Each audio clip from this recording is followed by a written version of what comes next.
I'd like to acknowledge Australia's First Nation people as the traditional custodians of the land, and for this episode in particular, the Yunganbeh people. I pay my respects to their elders past, present and emerging. Their eyes lit up and said, oh, wow, this is a new experience. I didn't realize that within beer there were so many flavors as well. And once you get into that, just a whole new world opens up. This is Over a Glass. I'm Shanteh Wale. Annelies Nijskens operates Madocke Beer Brewing Company with her husband Jimmy in the Gold Coast of Queensland. The tale of this independent small brewery's creation is anything but ordinary. It's a story of yearning, passion and resilience. Annelies is here to tell me more. Hi Annelies, thanks for joining me. Oh, good morning, Shanteh. Thank you very much for the invitation. It's a total pleasure. I've long been a fan of your delicious brews. Now, I can hear a little bit of a Belgian accent, but I can definitely hear some Gold Coast in there too. Well, that's good to hear. It's all about integration, so I do my best as well. We've only been to Australia. We only migrated to Australia 7.5 years ago. I've got my accent, but that's all good. I love it. I think that the mix of accents we have in Australia is always a great talking point for, when you meet someone for the first time, trying to figure out where they are and then learning more about them. You grew up in, as you say, the Disneyland of beer. What was it like growing up in Belgium? Oh, great question. Look, it is where you are born, that's where you live, and that's where you experience the country and the culture and everything. So I never thought that I eventually would move to Australia when I was young. How is it like to be growing up in Belgium?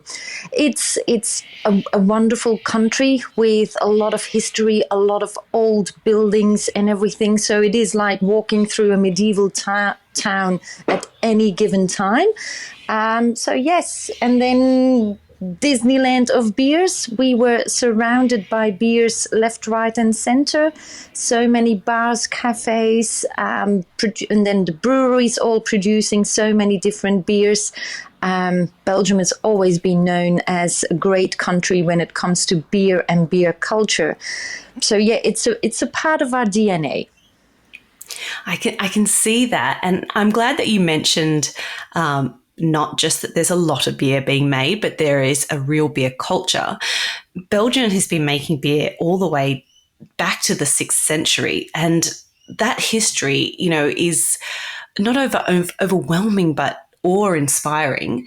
When you were growing up, what was your mindset of beer? Did you try beer at an early age? What kind of role does it play as you're kind of growing up? Because in Australia, it is a little bit more that you kind of hate it up until a certain age, and then you go to your first party at probably 17. I'm not going to lie and say 18.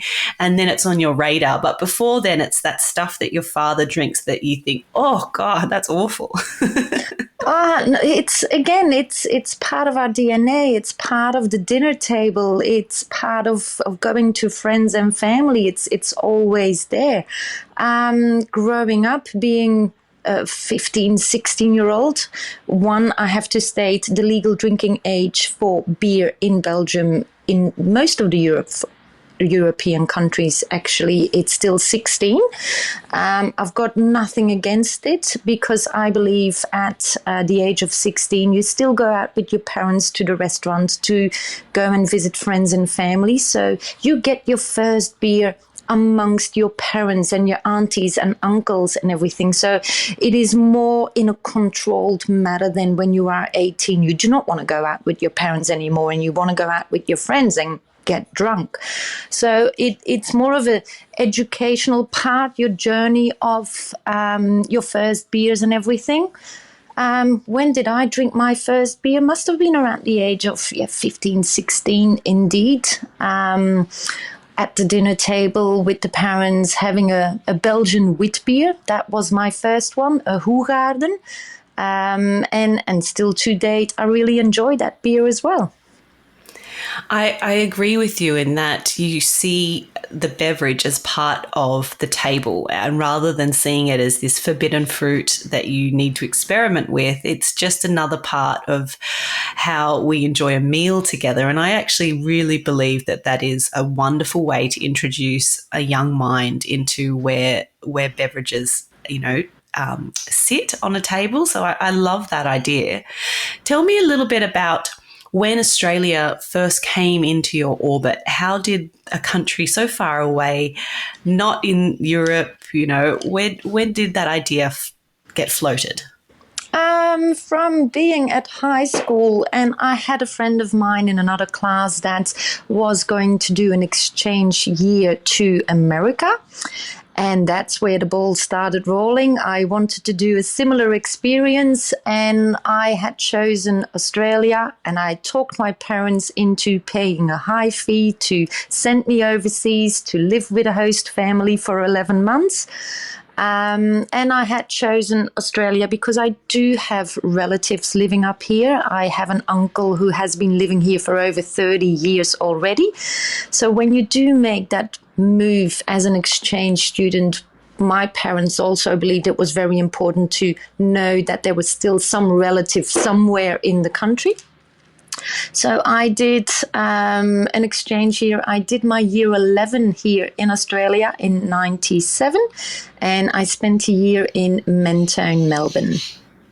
And it was Melbourne the first place that you went to. How very interesting, because a very different culture, weather pattern than somewhere like the Gold Coast. Yes, absolutely. But then moving further in life, when we finally decided to migrate to Australia, of course, we didn't want to have the same weather pattern as Belgium, because that was also one of the reasons why we left Belgium. So hence why we chose the Gold Coast, where one day is beautiful and the next day is just perfect. Well, that's very true. Now, you weren't brewers back in Belgium? Where did you enjoyed beer, but when did it kind of first start that you thought perhaps that was something that you wanted to do as a career? Well, first up, again, beer is in our DNA and everything. We always had a big love for Belgian beer. But indeed, we had a different company in Belgium. Myself and my husband, we've always worked together since day dot that we were a couple and grew our journey together. My husband, actually, he had a air conditioning business. So we've done that for 15 years. We started it from scratch. But with air conditioning, it's always, the people are always saying it's either too cold, too hot, it's leaking, it's not working, come and fix it now. Why is your bill so high? So it wasn't really a rewarding thing, and nobody really acknowledges the craftsmanship of placing an air conditioning in somebody's office, in somebody's living room, because nobody ever goes in and say, wow, the temperature up here is just awesome. Who installed that air conditioning? I want to know everything about that person. So it is true, isn't it? I have to say, I haven't had air conditioning my whole life, and I've only recently got it with the purchase of my home. And I shout from the rooftops about the people that installed mine. Awesome. But I don't doubt that it may not have been rewarding as producing amazing beer for people. Absolutely, So tell me more about that. So, so as I said, Jimmy and I, we've always worked together. So we do kind of everything together. We are 24/7 together, which is great. Wow. I still love him to bits. But we also, in our downtime, we brewed beer together in our garden shed, and we had friends that were brewing beer, and they introduced us into the home brewing. So we took up that skill as well, and we were just doing batches of beers in the garden house, and we've invited friends and everything. So it was just, again, part of DNA, part of culture, part of getting friends together, sitting at the dinner table and enjoying a good beer and everything. But then the plans of migrating to Australia came about, and we looked into ourselves. Are we going to go and do air conditioning again. We didn't really want to do that in an extremely warm country then, Gold Coast. One way you would say, of course you have to go into air conditioning.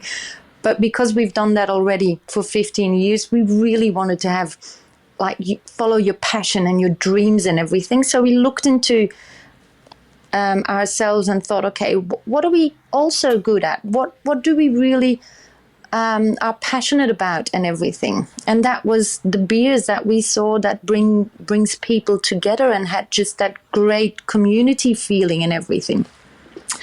And also, being Belgian beers, Disneyland of beers, and all that together, we decided actually to go back to school in Belgium to become professional brewers and then migrate to Australia to start up a brewery for the best beer drinkers in the world, because Australians per capita still drink more beers than we Belgians do. I've seen that fact before, but it's hard to digest. You just think can that be true?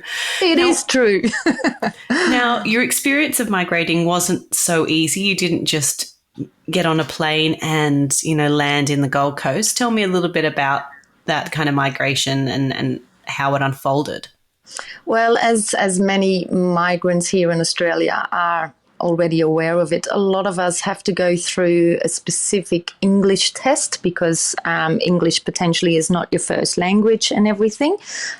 So we had to undergo a massive English test as well, and you have to have certain points in order to get permanent residency straight away.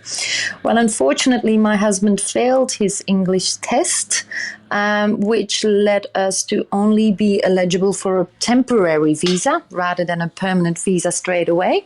So we had our hurdles up front, stating that, again, only a temporary visa where we were allowed into Australia for up to 4 years.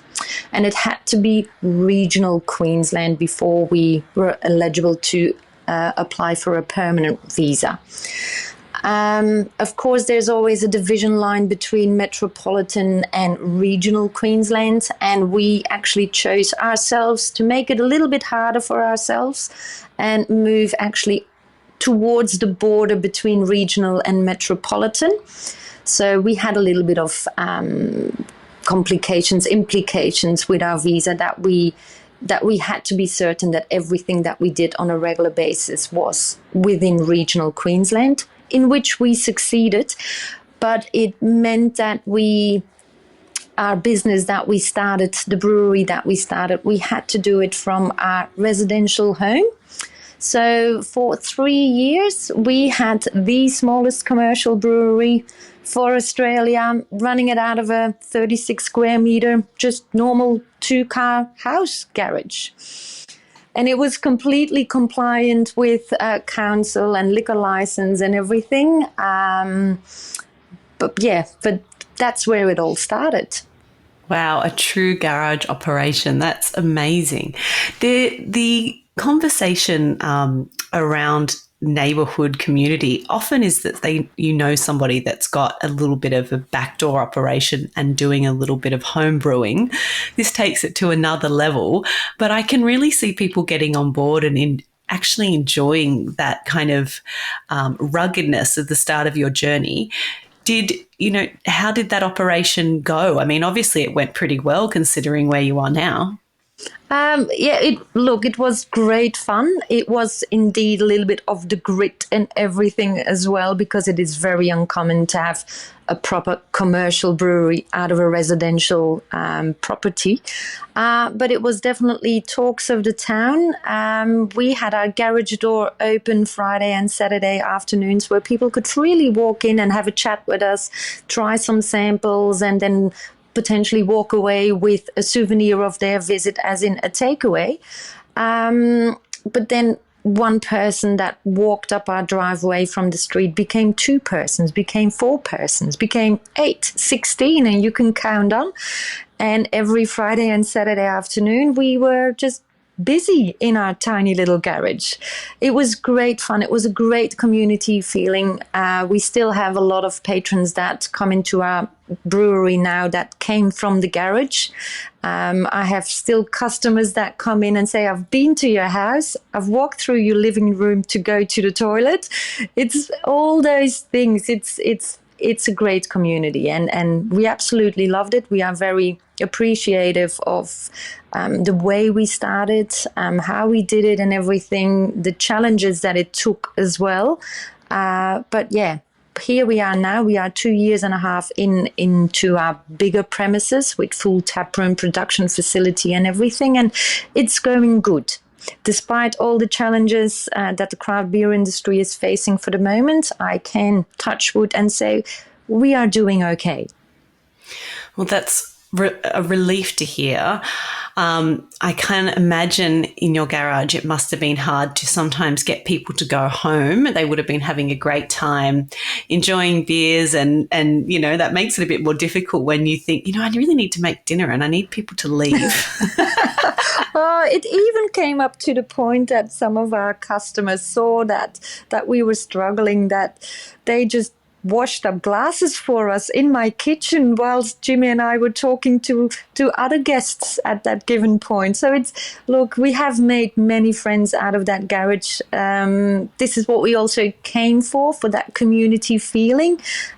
Beer is about making friends, sitting down, having a good conversation and sharing experiences and memories together. So, and that is what we try to pass on in our taproom here at Madocke as well. Having a good beer with a good conversation with your good friends. I love that. That is, in essence, what it is all about. How did you find communicating about Belgian beer styles when you first arrived? Did you find that challenging? I mean, anyone that's travelled, over to Belgium understands that you've just benefited from being close to Germany, bordering France, being close to England. There's a reason why Belgian beer is at that mecca. But in terms of communicating about blondes and lambics and saisons, did you find that challenging at the start? It is still challenging. We still get so many new customers in that come up to the bar and ask me, what IPAs do you have? What pale ales do you have? And yes, of course, we do accommodate to those people as well, because we have made sure that those people are well cared for as well at the start of their journey coming into the Madocke taproom. But we quickly try to communicate and educate them as well what Belgian beer is. We explain the story. We tell them that we are from Belgium and that we produce Belgian style beers, and that it's not always about hop driven beers where you find all those grapefruit and passion fruit and tropical fruit flavors. No, our Belgian beer, that goes back to the core, meaning true beer flavors driven by the yeast, driven by the malts that come back to the surface. And once we explain that to them and give them a tasting paddle with all the different beers and everything, we do take them on a journey, and you see their eyes lit up and say, oh, wow, this is a new experience. I didn't realize that within beer, there were so many flavors as well. And that is the same with wine. People think there is a white wine, a red wine, and a rosé. But within those three, there is such a variety as well of flavors. And once you get into that, just a whole new world opens up. I completely agree. One of my early days was working in a kind of boutique beer and wine store, and I was allowed a staff drink at the end of every night, and I would try a different beer. And I couldn't believe just how satisfying, those savory flavors that you talked about, and the malt and the hops and how they interact and remind me of, goodness knows, mushrooms and leaves, and I just thought, gosh, there's so much flavor in some of these exquisite beers, and potential alcohol a little bit higher, but that one drink was all I really needed, and I really enjoyed that. But what was the first ever beer that you brewed? What was the first ever style when you first started out? It must have been either our blonde or quadruple, which we still have on tap. Must have been one of those beers. I can't really remember. I really have to chase up that photograph that we took with our first customer to see what he has in his hands. I can't. Oh, yes, I would love to see that photo if you find it. Yes, of course, we got a photograph of that. Now, in terms of when you now make Belgian-style beers, but you are making them in an Australian market, you have a blonde beer, you have like a Trappist style in terms of you do a quadruple. You also have some beautiful fruit beers and saisons. Yep. What do you find is most popular? What do you find when someone walks in that really kind of captivates their attention and gets them interested in what you're doing? Oh, definitely the true Belgian styles, like our quadruple, that is still our signature beer. Of course, it's 9.5%. It's a strong dark ale. It's all year around on tap with us, except when we absolutely do run out of it. But we try to make sure that it is on tap all the time. Everybody loves that beer. But again, it's a 9.5%er. That is a beer and that you have to have in a good conversation. Sit down, relax, and just enjoy the moment with your friends. And we do tell that as well when we sell that beer over the bar. So that is definitely a very good example. The Reynard, a strong amber ale, 8.5% goes really well. So people do seek out those true typical Belgian style beers, higher alcohol most of the times. But on the other hand, we also have that spectrum of taproom drinkers that come in and absolutely love our blonde, which is then slightly lower in alcohol. It's 5.2%, but it's just such an all-rounder beer. Subtle hoppiness, subtle fruit flavors and everything. It's a true beer where the beer flavor comes back to the surface and everybody truly enjoys that. I think what I really get from when I've tasted your beers, looked on your website, done a little bit more investigation into who you are, is I can see that culture, that Belgian beer culture, is very much a part of what you're offering to people that walk into your tap room, people that buy your drinks, is that it's a different experience of what we perhaps are used to in Australia. And I love that idea. I remember the first time I ever had, it would have been a Chimay, I imagine. But I remember sitting and taking some time to enjoy the beer. It wasn't a thirst quencher that I threw back and kind of, it really was something I pondered and I spent some time on. I think I had some mussels and frites or something with it.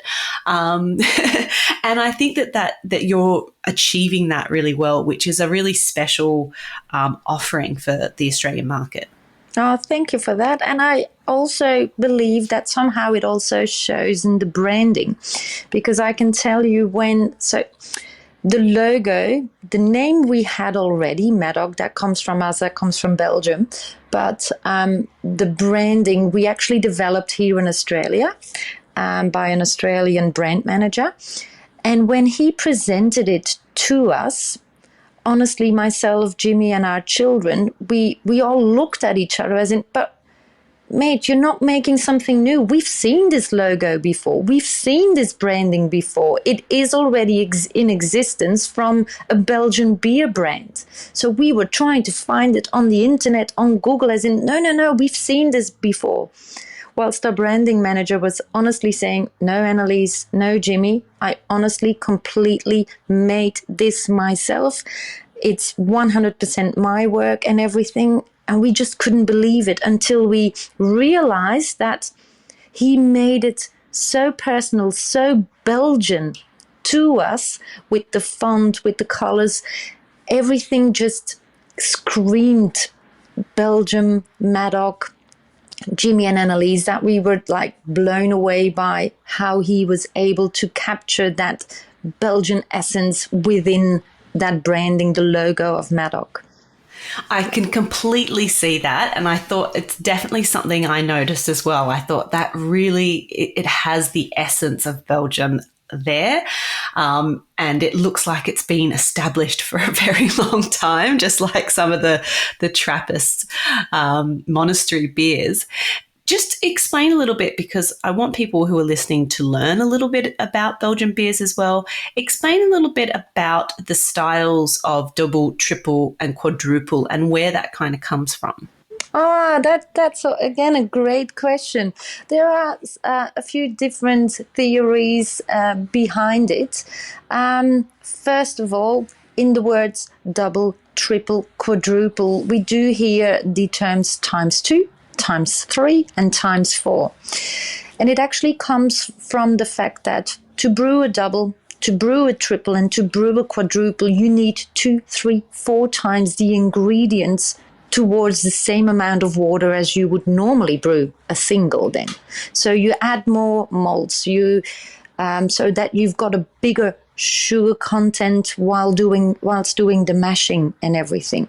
So you create more sugary water that the yeast will then eat up all the sugars to convert in alcohol and CO2 and everything. Meaning that for a double, you've got way more flavor, way more body towards the beer. A triple, even more so. And a quadruple, that's the salmon, it's got all the body, all the mouthfeel, but of course on a higher alcohol content. So that's the technical term behind it. We brew it with more ingredients to increase the body and the mouthfeel and also to increase the alcohol content. The practical way of thinking behind it is it comes back from medieval times where people could not really read or write. So the monks, they used to write 2 stripes on a barrel, 3 stripes on a barrel and 4 stripes on a barrel to indicate the strength of the beer. They knew that they had brewed it with more ingredients and everything, but for the audience, for the patrons, it was like, oh, give me a quadruple, the 4 stripes one, because I know that is higher in alcohol content and it just got more flavor and body to it. Mm. It's fascinating, isn't it? Because I've heard you speak before as well about where beer culture came in and why. And I think that, it is an ancient beverage, and perhaps the oldest beverage that is in existence. I think that we have archaeological findings for. And when you have such passion and awe of the beverage, it does make you think about what was happening when the first beer was drunk and what temperature was it at and why. And I really love the story that your beers show. They take you on a journey, but they do make you think about where beer has come from and what purpose it served. And I remember you talking a little bit about the fact that, water wasn't treated a long time ago. And so for instance of drinking beer was actually more of a safety concern, wasn't it? Yes, absolutely. So again, medieval times and everything, water was very polluted in the European countries and such. And the monks knew that if they were to brew beer from that water, it actually purified the water because you had to boil it. So it became a clean drink, something that people could drink and not get sick from it. So the monks actually saved the people whilst brewing beer, and also made sure that a lot of people would still come to church for it. Genius. Knew exactly what they were doing. I do want to finish on your tradition or your Belgian session ale. Another genius marketing, because you look at that packaging and think, oh, that seems kind of familiar, a bit Queensland-like, but then tell me how the True Blue came about. Well, of course, we are in Australia, and for us, it's all about integration. When you migrate to another country, for me, it's not that I want to stand here and wave with all my Belgian flags. Hence why we do not have a lot of well, actually, we do not have the Belgian colors here in our tap room, nor in our branding. Some people say, Annelies, you have to put the Belgian flag on all your cans, but I'm not really doing that because it's all about integration. We are here in Australia to be part of this community as well. But it does say true blue Belgian tradition. Referring to one, the Belgian tradition, and secondly, to integrate. True blue is a typical Aussie saying, isn't it? Mm-hmm. So yeah, that's where it come from. And I can really see that. And I saw that you have a red lager too, which I'm a huge fan of. So I'm very curious. But I think the beers are stunning. I think the idea, your personalities and who you are is really showcased well within them. And we're very lucky to have you here, and that, you know, that little exchange program made an effort, and now, you know, despite the hardships of getting here and getting settled, you're now here to stay, which is definitely of our benefit. Annelies, if you could drink 3 drinks for the rest of your life, just 3 drinks, you could change them tomorrow, what would they be today? Oh, first up, beer, of course. Does it have to be in general, or do I have to specify a specific beer? No, whatever you like. Well, then for me it is beer, water and gin. A gin drinker. Interesting. Yes, I do love a good gin as well. Well, I think that they would keep you going. They'd keep you refreshed, and they'd also keep you very interested, especially if you're drinking your beers, that's for sure. Oh, yeah, thank you. Well, beer, because, yes, we produce it, and I truly have a love for beer. Water, because we just need to drink it, otherwise we do die. And then gin, yes. I just love Sunday afternoon, chilling out, feed up. I love a good gin with the right botanicals in that. So, yeah, those were my 3 choices. I love it. It's been such a pleasure hearing more about you and getting to know you a bit further. I suppose keep on keeping on.